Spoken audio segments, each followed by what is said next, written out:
अगर मेरी ज़िंदगी पर कोई फिल्म बनती वो मेरा गांव से शुरू होती।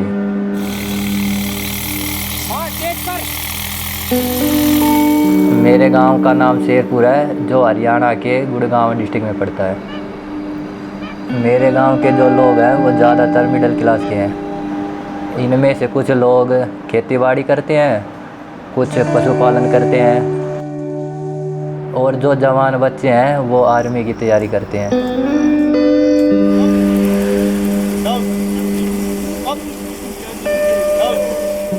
गांव में ज़्यादा खेलने का माहौल तो था नहीं। जैसे देश के हर कोने में क्रिकेट खेलते हैं वैसे ही हमारे गांव में भी क्रिकेट खेलते थे। तो मैं पढ़ाई से बचने के लिए क्रिकेट खेलने चला जाता था। पूरा दिन क्रिकेट खेलता था सुबह से शाम तक। बस दोपहर में कभी खाना खाने आ जाता था। और कुछ हो या ना हो लेकिन मैंने अपनी मम्मी को बहुत परेशान किया बचपन में। इसको क्रिकेट खेलने का बहुत शौक था। ये सारा दिन बाहर रहता था, बस खाना खाने के लिए घर आता था। सब चीज़ खावे थे, तो घी दूध भी पी ले, घी भी, सारी चीज़ खा ले। कुछ भी दे दो इसमें, ये किसी चीज़ को मना ना करता, ये चीज़ नहीं खाऊंगा। एक दिन इसके चाचा ने इसको क्रिकेट खेलते हुए देखा ग्राउंड में। उन्होंने देखा कि ये खेलने में भी अच्छा है, सेहत में भी अच्छा है। उन्होंने इसको क्रिकेट में छुड़वा कर कबड्डी करवाने की तैयारी करी। उसके बाद तो फिर इसकी ज़िंदगी ही बदल गई।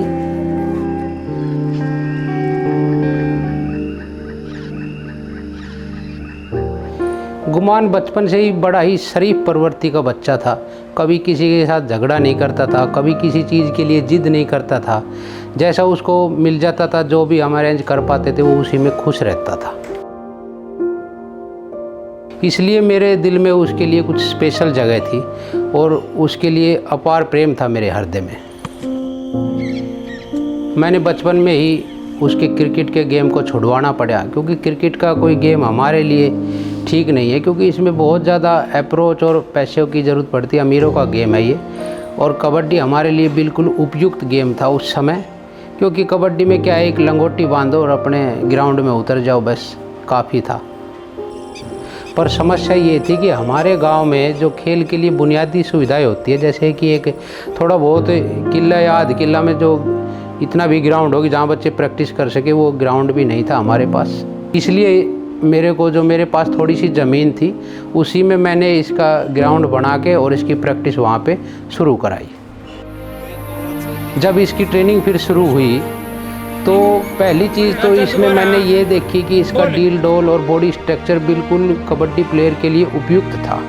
और दूसरी चीज़ ये थी कि फ्लेक्सिबिलिटी, जिस फ्लेक्सिबिलिटी से आगे वाले को हैंड टच करता था, पूरी बॉडी को मोड़कर अच्छा एक टच मारता था, तो उसने मेरे को थोड़ा आकर्षित किया कि हाँ भाई ये कुछ लड़का कर सकता है।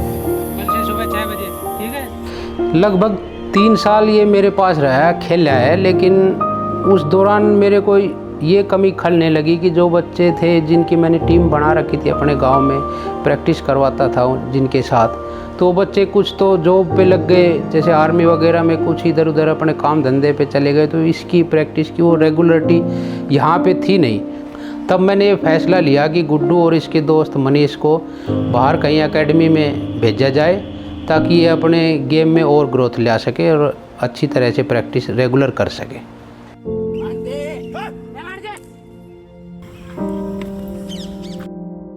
जब उड़ाते जा रहे थे हम तो डर भी लग रहा था, थोड़ी बहुत एक्साइटमेंट भी थी कि नए प्लेयर तो मिलेंगे।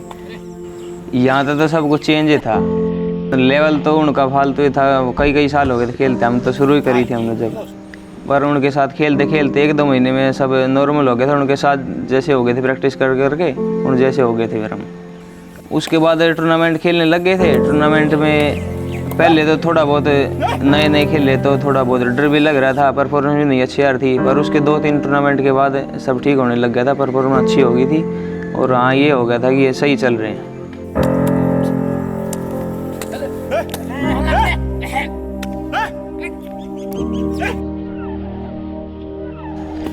वहाँ खेलते खेलते फिर गुमान को एक इंजरी हो गई थी, पैर में लग गई थी चोट, तो फिर उससे थोड़ी सी परफॉर्मेंस भी कम आ गई थी। फिर कई दिन हो गए थे घर से बाहर, तो फिर मन भी थोड़ा कम लगने लग गया था, तो फिर इसी कारण इंजरी हो गई और फिर परफॉर्मेंस भी डाउन आती चली गई, तो थोड़ा मन सा टूटता चला गया था। फिर उसके बाद तो ये गेम था थोड़ा सा दूर होता जा रहा था, ये सोच रहा था कि अब नौकरी मिल जाए थोड़ी सी, तो थोड़ा दूर होता जा रहा था गेम के तरीके।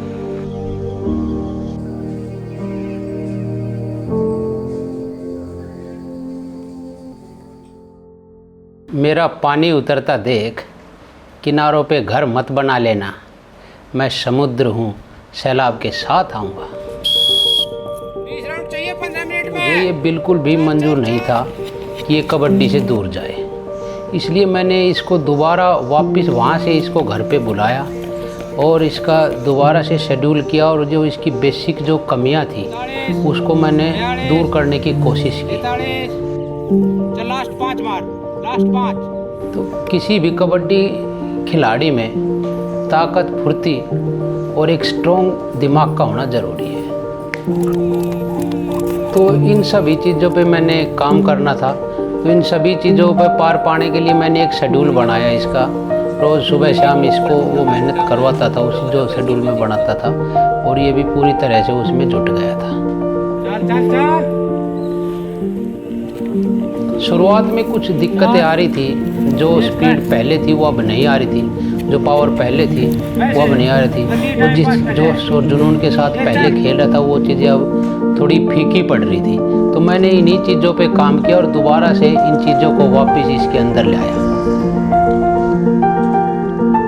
फिर धीरे धीरे करके ये सभी चीज़ें इसमें वापस आई और फिर से ये वैसा ही हो गया जैसे ये पहले था। पहले जितने अच्छे तरीके से जोश जुनून ताकत फुर्ती से खेलता था, दोबारा से वही चीज़ें इसमें मैंने लगभग 3.5-4 महीने में मैं वापस ले आने में सफल रहा। ये बढ़िया। इसके बाद तो टूर्नामेंट दर टूर्नामेंट जहाँ भी कहीं होते थे वहीं से मैं यही सुनता था कि अच्छा खेल रहा है, अच्छा खेल रहा है। मैं दोबारा से उसी गुमान सिंह को ग्राउंड में देख पाया, जैसा ये पहले खेलता था, जैसे इसका रुक्का पहले पड़ रहा था, वैसे दोबारा से इसका नाम उठने लग गया था। अब सीजन 9 के ऑक्शन वाले दिन मैं पूरे दिन थोड़ा बेचैनी में था। मेरे को ये तो था कि बोली तो इसकी लगेगी, कोई ना कोई टीम तो इसको लेगी, क्योंकि पिछला प्रदर्शन इसका काफ़ी अच्छा रहा था। फिर जो रेडरों की जो बोलियां चल रही थी, तो रेडरों के बिल्कुल लास्ट में गुमान सिंह का नाम आया, तो मैं उसको देख रहा था, तो काफ़ी देर तक वो नाम रुका रहा, बोली काफ़ी टाइम तक लगती रही। फिर उस पर 1.22 करोड़ लिखा हुआ आया, तो मैं उस समय मेरा विश्वास और मेरा दिमाग इतना डगमगा गया था, मैं समझ नहीं पाया था कि ये क्या लिख रहा है और क्या मैं इसको समझूं। फिर थोड़े समय बाद ही इसके दोस्तों का और मेरे जानकारों के फ़ोन आने शुरू हुए, भाई इतने की बोली लग गई है। तब जाके मेरे को विश्वास हुआ और मैं एकदम, मेरा दिमाग, मेरा मन, मेरा शरीर बिल्कुल कांप उठा था खुशी के मारे। फिर मेरे दिमाग में आया कि हकदार वही है किनारों के जो बदल दे बहाव धारों के। कैसे कैसे कितनी चोटें खाने के बाद, कितनी आलोचनाएं झेलने के बाद और बड़ी परेशानियां उठाने के बाद हम यहाँ तक पहुँचे हैं, तो इससे ज़्यादा खुशी का दिन मेरे लिए मेरी ज़िंदगी में कभी नहीं था। देखिए, फेम है, पैसा है, शोहरत है, ये सब अपनी जगह है, लेकिन हम ये चाहते हैं कि जैसे हर खिलाड़ी का सपना होता है कि वो अपने देश को कहीं रिप्रेजेंट करे, तो हम भी ये चाहते हैं कि गुमान सिंह इंडिया के लिए खेल ले।